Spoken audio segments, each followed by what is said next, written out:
Good morning, and welcome to Redeemer Lutheran Church. I'm Pastor Gary Lodeholt. Kierkegaard tells another story about ducks, or maybe it's geese.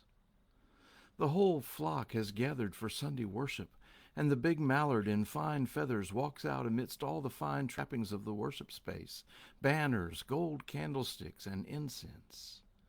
He approaches a big, fine leather Bible on a golden stand with gold filigree on the cover and gold-edged pages. He opens the Bible, and with great solemnity he reads, "Whomever wants to be my disciple must sell all he has and give the money to the poor and come follow me."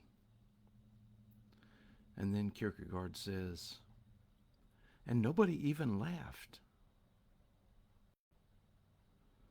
Now, it's not a bad thing to offer God our best and to give God glory and praise.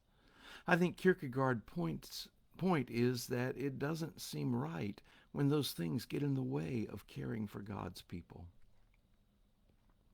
This week, we are looking at some quotes from Danish theologian and philosopher Søren Kierkegaard that challenge us and provoke our complacency in our faith. On Monday, I spoke a little about who Kierkegaard was and some of the major themes he returned to over and over. And when I did that, I mentioned that he was not a fan of the established church in Denmark. In fact, Denmark had a state-established church, and it happened to be the Lutheran Church, and Kierkegaard didn't like many things about that arrangement. Everybody was a member whether you wanted to be or not. The clergy felt entitled and that they were of more status and importance than other people. The clergy seemed in it for themselves and not to help God's people. So Kierkegaard was scathing in his critique of the church. And while we aren't in that state-sanctioned situation, there may still be some provocations that apply to us. So let's just get started. Kierkegaard wrote, "Gold and silver I do not have, but I give you what I have. Stand up and walk," said Peter. Later on, the clergy were saying, "Gold and silver we have, but we have nothing to give." Kierkegaard is hearkening back to a story from the book of Acts when Peter comes upon a paralyzed man. The man normally survived by begging for a few coins each day in order to buy bread to eat, and when he encountered Peter, Peter replied, as Kierkegaard points out, "In my words, I don't have any money to give you, but I will give you what I can. Stand up and walk." Peter gave the man healing and wholeness. Kierkegaard's critique of the church here is that while we have gained wealth and riches, no longer can the church say to a paralytic, "Rise, take your pallet, and walk." Kierkegaard thinks that there may be a connection there, that with our faith and our riches, we can no longer do the works of faith in God. What do you think? Perhaps it's worth pondering. Kierkegaard also speaks of our lethargic faith in two quotes. Today's Christianity is a matter of being elevated for an hour once a week, just as in the theater. It is now used to hearing everything without having the remotest notion of doing something. And again, our age is without passion. Everyone knows a great deal. We all know which way we ought to go and all the different ways we can go. But nobody is really willing to move. I'll just remind you that Kierkegaard lived in the early 1800s, but it seems to me that his words apply well to us as individuals and to us as the church today. We are called to more than intellectual assent to the words of Christ. We are called to action. Another time, Kierkegaard spoke about the ineffectual clergy.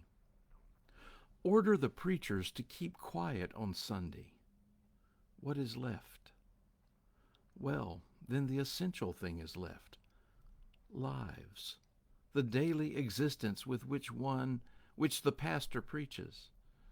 But seeing those, will you get the impression that it is Christianity that is being preached? The first part of Kierkegaard's point is that one's faith is to be lived out. But then he moves it more pointedly to say that one should look to see if the preacher's life reflects the very things he or she talks about.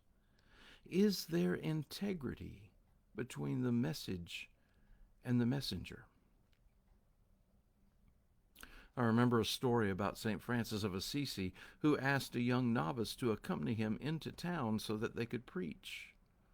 Along the way, they helped an old man carry wood to his home for a fire, and then they purchased some food for a homeless beggar, and then they helped a woman with 5 children underfoot with gathering vegetables in her garden. As they headed back to the monastery, the young monk commented on his disappointment that they hadn't had opportunity to preach that day. Francis said, "We did preach. We preached with our actions. It is no use to go anywhere to preach unless you preach everywhere you go." Another story attributed to St. Francis is the quote, "Always preach Christ.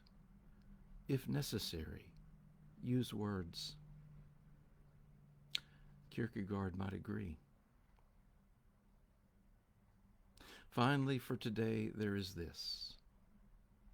Kierkegaard wrote, "You will get a deep insight into the state of Christianity in each age by seeing how it treats Judas."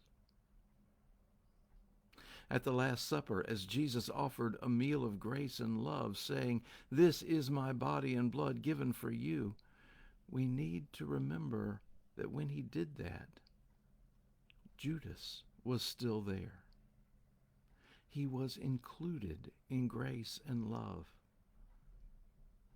You will get a deep insight into the state of Christianity in each age by seeing how it treats Judas.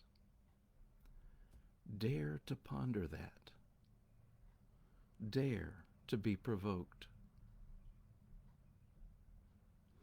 Thanks for watching, and remember to let this day belong to God.